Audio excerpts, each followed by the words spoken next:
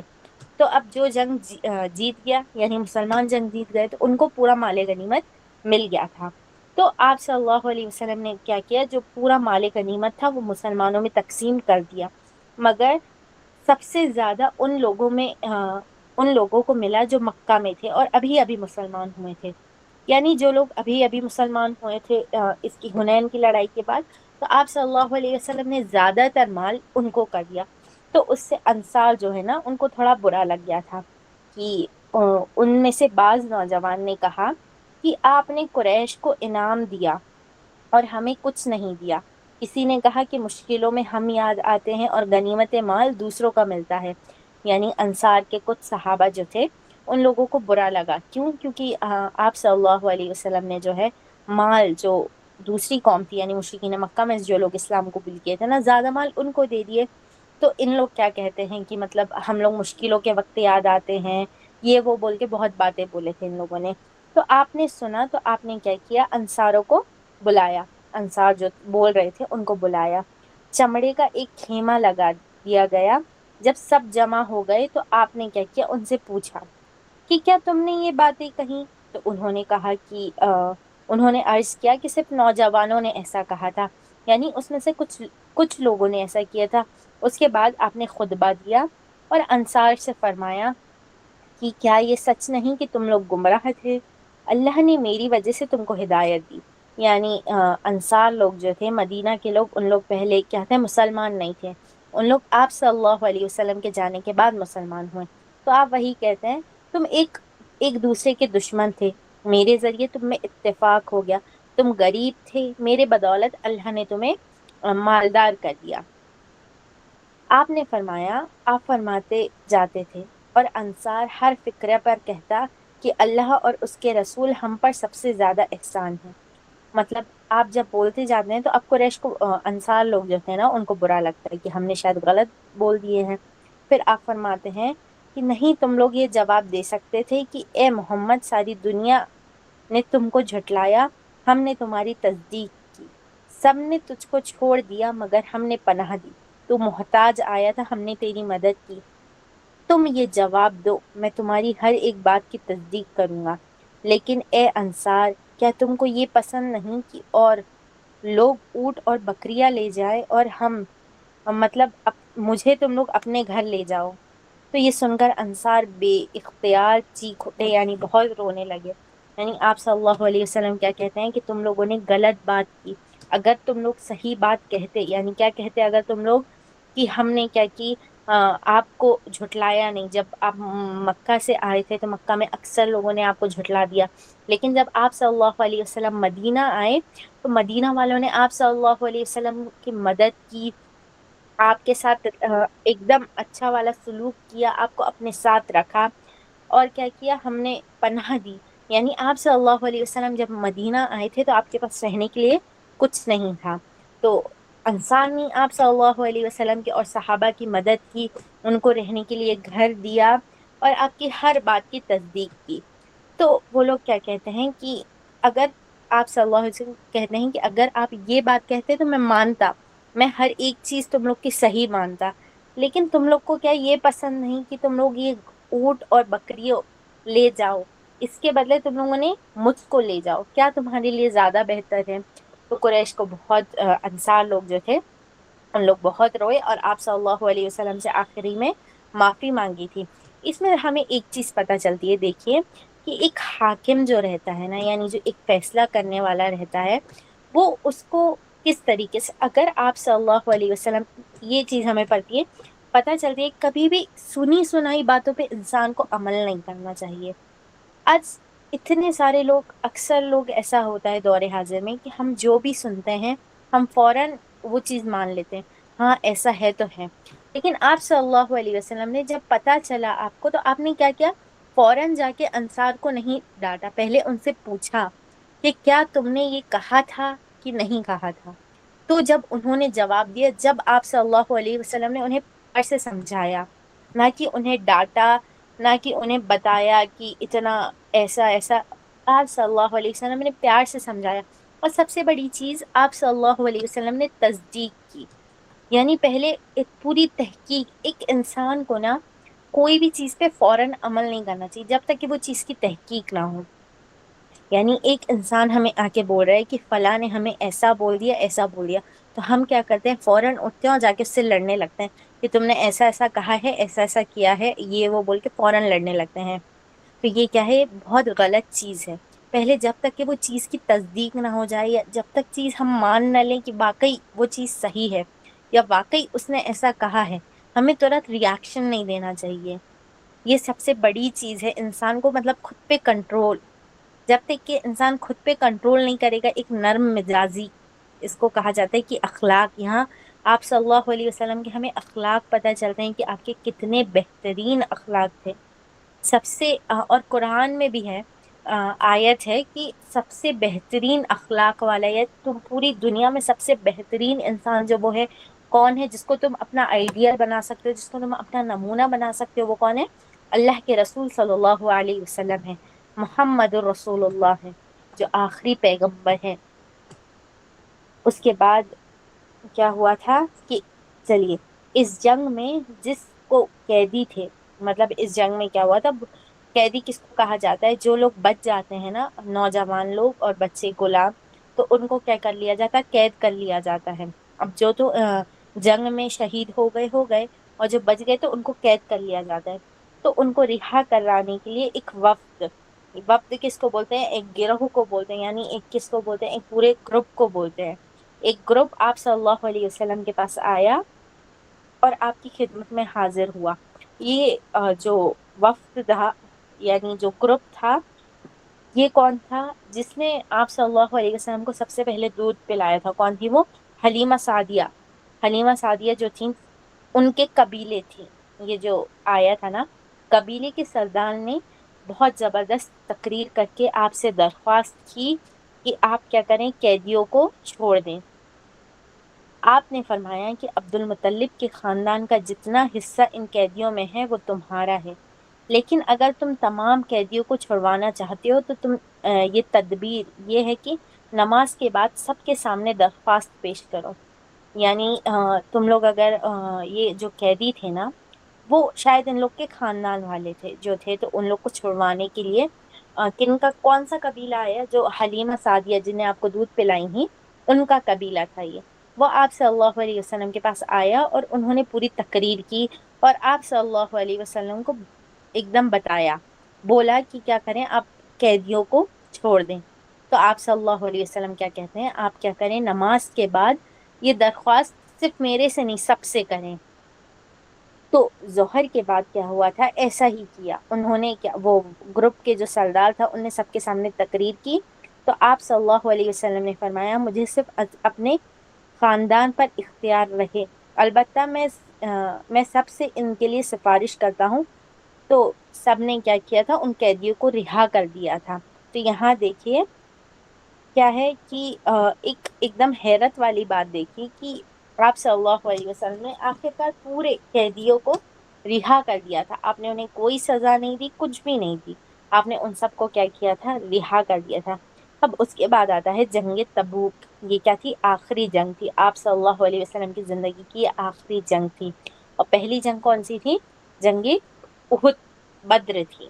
سب سے پہلے آپ صلی اللہ علیہ وسلم نے جنگ کی تھی وہ بدر تھی، اور آخری جو تھی وہ جنگ تبوک تھی۔ مدینہ میں یہ خبر مشہور ہوئی کہ روم جو ہے ایک شہر ہے، تو وہاں کے لوگوں کو رومیو کہا جاتا ہے۔ تو رومیو نے شام میں بہت بڑا لشکر جمع کیا ہے، اور فوج میں سال بھر کی تنخواہ بھی تقسیم کر دی ہے، مسلمانوں سے بدلہ لے۔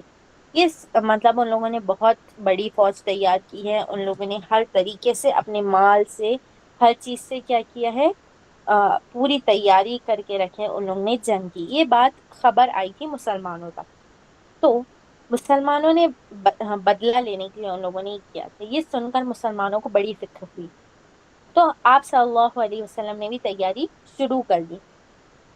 گرمی کا ایک دم گرمی کا کیا تھا، گرمی کا موسم تھا، تو گرمی کی شدت اور دور کا سفر تھا، یعنی شام جو ہے وہ مکہ سے، مدینہ سے بہت دور ہے. تو اور دوسرا دور کا سفر تھا. اکثر لوگوں نے گھر سے نکلنا پسند نہ کیا. یعنی جو اکثر لوگوں تھے ان لوگوں نے کیا کیا، اتنے دھوپ میں نکلنے سے منع کر دیا. منافقین خود بھی خود بھی کیا کرتے تھے، چرا چراتے تھے. یعنی ان لوگ خود بھی پیچھے ہٹتے تھے اس جنگ کے لیے اور دوسروں کو بھی روکتے تھے. اب منافقین کا تو یہی کام تھا کہ ان لوگ کیا کرتے تھے، سامنے سے اوپر سے مسلمان بن کے رہتے تھے اور اندر سے ان لوگ دوسروں کے ساتھ مل کے وہ کرتے تھے. تو ان لوگ کیا کرتے، دوسروں کو بھی روکتے تھے. صحابہ نے اس موقع پر اسلام کی محبت کا زبردست ثبوت دیا تھا. یعنی جنگ تبوک میں صحابہ نے اس کے پہلے بھی بہت ثبوت دیے، لیکن یہ جنگ میں بہت ہوا تھا. اپنی حیثیت کے مطابق ہر صحابہ نے کیا کیا، لشکر کی مدد کی. یعنی ہر کوئی اپنے گھر سے جو جو سامان ہوتا وہ لے کے آ جاتا. حضرت ابوبکر صدیق رضی اللہ عنہ جو اللہ کے رسول صلی اللہ علیہ وسلم کے سب سے بہترین دوست تھے، انہوں نے کیا کیا، اپنے گھر کی ایک ایک چیز گن کر آئے. اس میں بھی ایک واقعہ ہے کہ حضرت عمر رضی اللہ عنہ جو تھے، عمر بن خطاب رضی اللہ عنہ، وہ کیا کرتے ہیں، وہ بھی اپنے گھر کا اکثر سامان لے کے آتے ہیں اور وہ اللہ کے رسول سے کہتے ہیں کہ اے اللہ کے رسول، اس بار نیکیوں میں نے سبقت کر لیا. یعنی میں نیکیوں میں اس بار آگے بڑھ گیا سب صحابہ سے. یعنی میں اپنے گھر سے اتنا سارا سامان لایا ہوں. تو آپ صلی اللہ علیہ وسلم ان کی تعریف کرتے ہیں. ہاں ماشاء اللہ. اتنے میں ہی دیکھنا ہے کہ پیچھے ابو بکر صدیق رضی اللہ عنہ آ رہے ہیں اور انہوں نے کیا کیا، اپنے گھر کا ایک ایک سامان لا لیا. مطلب عمر رضی اللہ عنہ نے تو اکثر چیزیں لائی، لیکن حضرت ابوبکر صدیق رضی اللہ عنہ نے ایک ایک چیز لا لی. تو اللہ کے رسول صلی اللہ علیہ وسلم حضرت عمر رضی اللہ عنہ سے کہتے ہیں کہ نہیں، اس بار بھی نیکیوں میں سبقت ابوبکر کر لیا، ابوبکر صدیق رضی اللہ عنہ لے گئے. تو یہاں دیکھیے، آج اگر دور حاضر کا ہم لوگ جائزہ لیں تو معلوم ہوتا ہے کہ انسان ایک چیز، ایک الا ماشاء اللہ، ایک ایک چیز دینے کے بھی انسان کیا ہوتا ہے، ایک دم اس کا دل دھک دھک ہوتا ہے کہ ارے دیں نہیں دیں، دیں نہیں دیں. اگر کوئی نارملی اپنا تھوڑی دیر کے لیے کھلونا، یا کوئی بچے سے کوئی کھلونا مانگ لے کہ دے دیجیے کھیلنے کے لیے، تو بہت سوچ سمجھ کے دیتے ہیں کہ نہیں، ارے توڑ دیا تو ارے یہ. تو وہاں تو دیکھیے صحابہ اپنے گھر کا لگ بھگ پورا ایک ایک چیز اٹھا کے لے آئے تھے. کس لیے؟ صرف اللہ کے لیے لائے تھے. ان نے ہر کام ان لوگ کیا کرتے تھے، صرف اللہ کے خاطر کرتے تھے. تو کیا اب پورا چیز لے آئے. آخر 9 ہجری کو، یعنی ہجرت کے 9ویں سال، آپ صلی اللہ علیہ وسلم 30,000 کی فوج کے ساتھ تبوک کی طرف روانہ ہو گئے.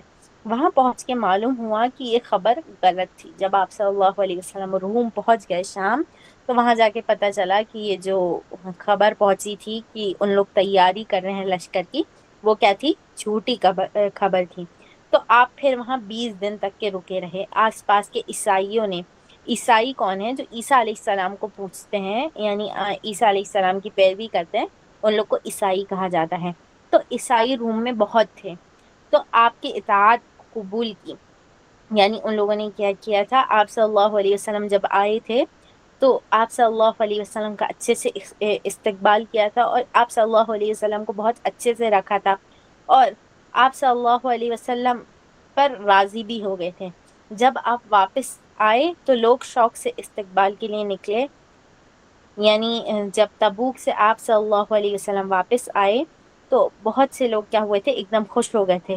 یہاں عیسائی لوگ کا معاملہ، عیسائی لوگ جو تھے ان لوگ کیا کرتے تھے، ان لوگوں کی کتاب جو تھی تورات، انجیل، ان میں ان لوگوں نے پایا تھا، یعنی ان لوگوں نے آلریڈی سنا ہوا تھا کہ ایک آخری نبی آنے والے ہیں. تو جب ان لوگوں نے دیکھا کہ آخری نبی جو آپ صلی اللہ علیہ وسلم ہی ہیں، تو ان لوگوں نے کیا کیا تھا، بہت خوش ہو گئے تھے عیسائی لوگ. تو اس طریقے سے یہ جنگ تبوک بس کہا جاتا ہے، لیکن یہ جنگ ہوئی نہیں تھی. یعنی آخری میں کیا ہوا تھا، یہ بات جھوٹی ہوئی تھی، تو یہ جنگ نہیں ہوئی تھی. تو اس حساب سے لاسٹ لڑائی جو تھی وہ جنگ حنین ہوئی تھی، لیکن اس کا بھی ذکر ہے. اب اس کے بعد آتا ہے حج کا حکم. 9 ہجری میں حج کا حکم ہوا. آپ نے حضرت ابوبکر رضی اللہ عنہ کو حاجیوں کا امیر بنا کر بھیجا. اور دیکھیے، اس کے پہلے آپ لوگ دیکھیں گے کہ پورے پانچوں چیز، یعنی جتنی ہماری پلرس آف اسلام ہیں، 5 چیز کیا کیا ہیں، کلمہ، نماز، روزہ، زکوٰۃ، حج، یہ 5 چیزیں ہیں. تو نماز کا تو ذکر کہاں ہوا تھا؟ چلیے بتائیے نماز کب فرض ہوئی؟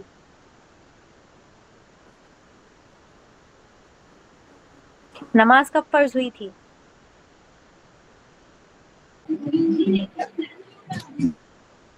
جی بولیے، نماز کب فرض ہوئی تھی؟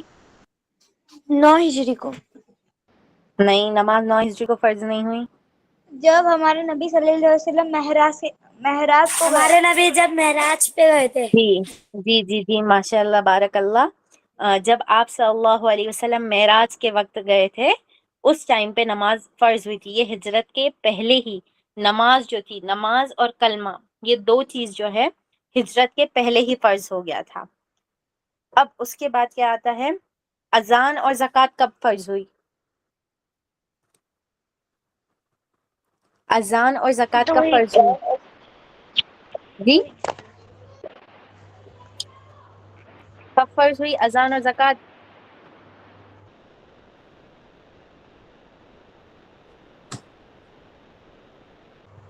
پڑھ چکے ہیں اپن.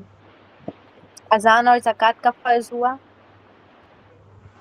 ہجرت کے کون سے سال ہوئی تھی؟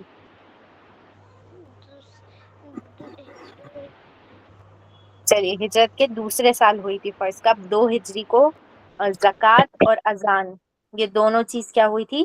فرض ہوئی تھی. اور بدر کی لڑائی جو ہوئی تھی، سب سے پہلے ہوئی تھی بدر کی لڑائی، وہ بھی 2 ہجری کو ہوئی تھی. یعنی ہجرت کے دوسرے سال یہ 3 چیزیں فرض ہوئی تھی: اذان، زکوٰۃ اور بدر کی لڑائی. اب اس کے بعد شراب کب حرام ہوئی تھی؟ 4 ہجری کو. اب اس کے بعد آتا ہے لاسٹ حج. حج کب؟ 9 ہجری میں، یعنی ہجرت کے 9ویں سال حج بھی فرض ہو گیا، یعنی حج کا حکم ہوا.